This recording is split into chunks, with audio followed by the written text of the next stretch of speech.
नमस्कार दोस्तों। आज मैं आप सबके सामने फिर से हाजिर हूँ और आज़ादी का अमृतोत्सव मना रहे हैं हम लोग 15 अगस्त के रूप में। और 15 अगस्त की आप सभी को ढेर सारी शुभकामनाएँ। और बूंदी का लड्डू तो कल ज़रूर मिलने वाला होगा, क्योंकि हम स्कूल में पढ़ते थे तब बूंदी के लड्डू मिलते थे। और वो लड्डू हम घर तक लेके आते थे और बड़े चाव से खाते थे। तो बूंदी का लड्डू जब भी देखती हूँ ना, तब मुझे 15 अगस्त और 26 जनवरी ही याद आती है। और जब बताशे देखती हूँ तो घर के बुलौआ, महिला संगीत, ये सब कुछ याद आता है। 15 अगस्त पर मैं एक गंभीर सब्जेक्ट लेके आई हूँ। हालाँकि सीरियस होने की बात नहीं है, क्योंकि हम महिलाएँ हर चीज़ में जीना जानती हैं। लेकिन हाँ, सब्जेक्ट तो है, क्योंकि बहुत सारे लोग ऐसे हैं जो कि अपनी बात मन की नहीं कह पाते हैं। तो मैं मोदी जी तक अपनी बात कहना चाहती हूँ, और मुझे आशा ही नहीं, विश्वास है कि मेरा ये मैसेज मोदी जी तक पहुँच जाएगा।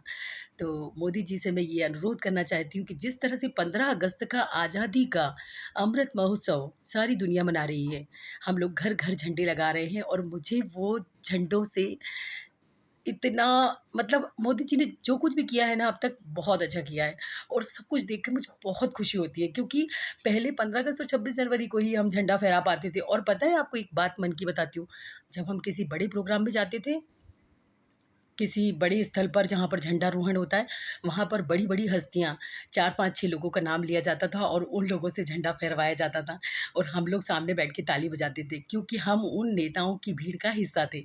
लेकिन मोदी जी ने ये चीज़ भी सफल कर दिखाई है कि अभी हमको अपना झंडा खुद फहराना है। तो मुझे तो ये बात अच्छी लगी। आशा करती हूँ कि आप सबको भी अच्छा लगा होगा, क्योंकि कई लोग ऐसे होते हैं जो बेचारे झंडे के नीचे नहीं जा पाते हैं, और झंडे की रिबन, ये जो रस्सी रहती है, उसको खींचकर झंडा फहराना वो सबको पसंद होता है। आप भी जानते हैं, लेकिन बड़े-बड़े लोग, बड़ी-बड़ी हस्तियाँ जो पैसे वाले रहते हैं, नेता रहते हैं, या कोई भी जो मतलब एक नामी-गिरामी हस्ती रहती है, बस वही वहाँ जाती है और झंडा फहराती है, और हम सब लोग ताली बजाकर अपने घर आ जाते हैं।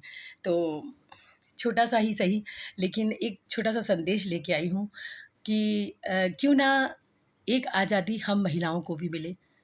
हम लोगों को घूमने की आज़ादी तो मिल गई है, स्कूटी चलाने की आज़ादी मिल गई है, कार चलाने की आज़ादी मिल गई है, घर से बाहर जाने की आज़ादी मिल गई है, पर ये आज़ादी मिली नहीं है। एक्चुअली में ये आज़ादी हमने हासिल कर ली है।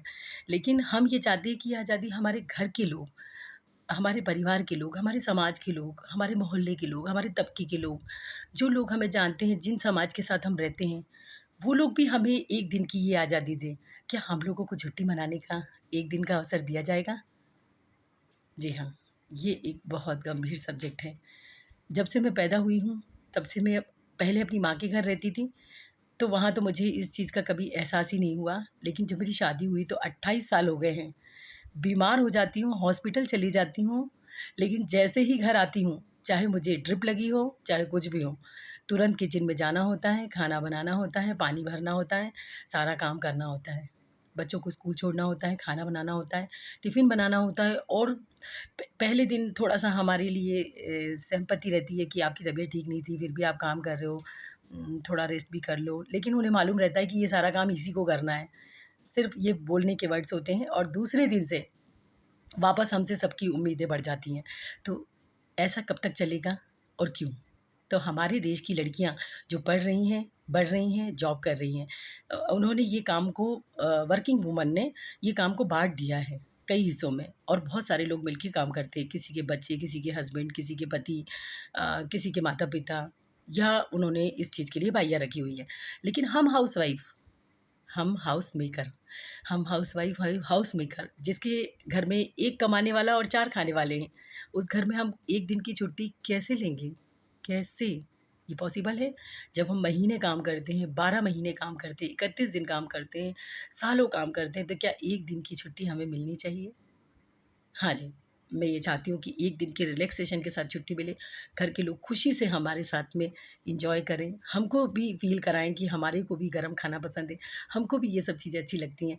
अगर आप सबको ये अच्छा लगता है, तो प्लीज़, मेरी ये कोशिश है आप तक ये मैसेज पहुँचाने की कि प्लीज़ आपके घर में यदि कोई वुमन है, यदि वो वर्किंग है तो भी, नहीं है वर्किंग तो भी, उसको 1 दिन ऐसा फ़ील कराइए कि वो भी आज़ाद है, वो भी स्वतंत्र है।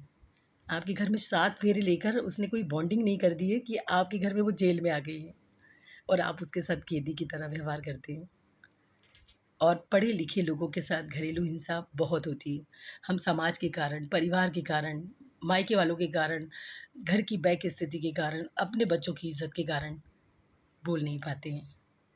उठाइए आवाज़ और चलिए मोदी जी से एक स्वतंत्रता हम अपने लिए भी माँगे। थैंक यू सो मच दोस्तों। इसी मैसेज के साथ मैं अब आपसे आज्ञा चाहूँगी और मैं चाहूँगी कि नेक्स्ट ईयर तक में हम लोग एक और बदलाव की तरफ बढ़ेंगे और शायद हमें आज़ादी ज़रूर मिलेगी। परतंत्रता कोई भी पसंद नहीं करता। अगर आप प्यार से काम कराएँगे तो वही व्यक्ति बहुत ही खुशी से काम करेगा और इज़्ज़त से काम करेगा और आपको इज़्ज़त देगा। इज़्ज़त देने के बाद इज़्ज़त मिलती भी है। थैंक यू सो मच दोस्तों। आपको मेरी तरफ से बहुत सारी शुभकामनाएँ। एन्जॉय कीजिए, झंडे का सम्मान कीजिए, झंडे को फहराइए, झंडे को लहराइए और उसे सँभाल के रखना ना भूलिए। नेक्स्ट ईयर वो बहुत काम आएगा। जय हिंद।